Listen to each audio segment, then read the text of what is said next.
But you know, life really is a motherfucker. It really is. No, there's no other way to say it. You know, when you're young, you think you're gonna go, like everything's gonna be this great trajectory. You're gonna go, especially young, right? Oh, I'm gonna be young, right? You're getting push card.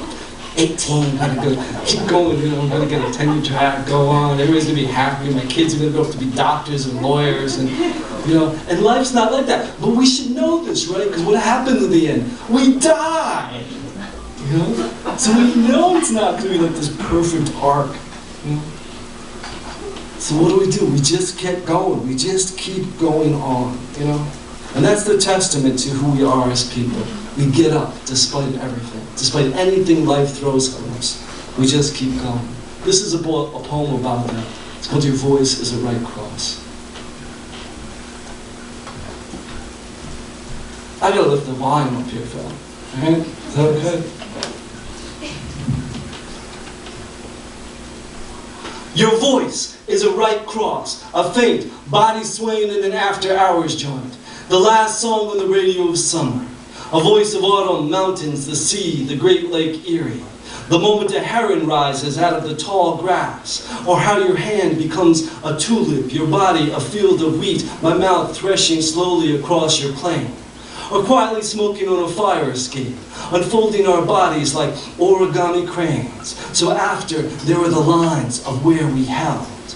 We carry those invisible seams throughout the day. And how in the house of done, the house of leaving, the house of left, something remains. Another kind of music embroidered in the threaded air.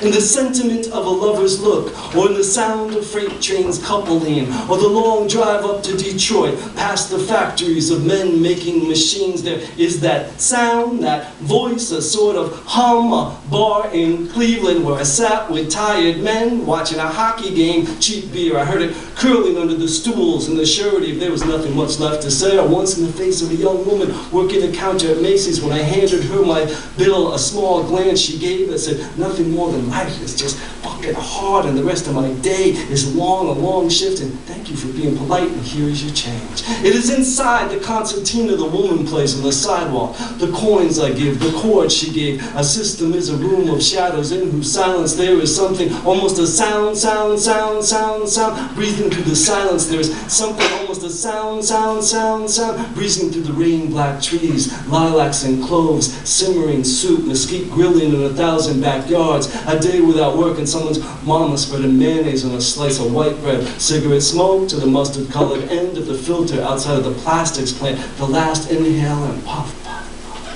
Once I saw it written in asphalt, men leaning on shovels, a Sanskrit difficult to spell, their vocal cords of cedar, courage, word by word, sawdust and sice, and I do not understand, but I can tell it is a blessing, not cruelty or grief, though it rises up from the marrow, a dark noise, a dwelling, a place to well, a hook and punch and feint, for what sister countering sorrow, straight to the gutter, the body hidden, and the voice shakes the air like a bell, or whether to believe is to pray. In my drawer, the Holy Lady of Our Lady, lock prison doors, release the names on the rounds, are rolled as you duck, throw a hook, and then the unending rain. Our nights by the open stove, as our children slept on the floor, with not enough money for the heat, and how you sang them to billow with your voice of black roses, how you sang them to billow with your voice of black roses, blue light in trains, our daughters with their hair like roots. What I mean to say is we have survived, unexpectedly sighed, crowbarred and jabbed. If our arms are a house, how lucky we are. We take turns being the roof is on fire. We don't know